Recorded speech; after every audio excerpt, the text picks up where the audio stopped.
పాపులు కలియుగంలోనే జాస్తిగా ఉంటారు. మిగతా యుగాల్లో అంతగా ఉండరు. కలియుగంలో పాపిష్టి వాళ్లే జాస్తిగా ఉంటారు.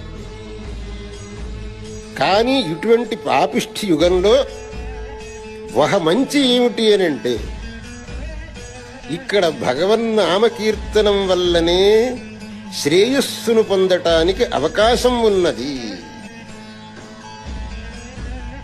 కలేర్దోషైధే రాజన్ అస్తిహ్యేకో మహాన్ గుణః కీర్తనాదేవ యత్సద్యో నరః పాపాద్విముచ్యతే.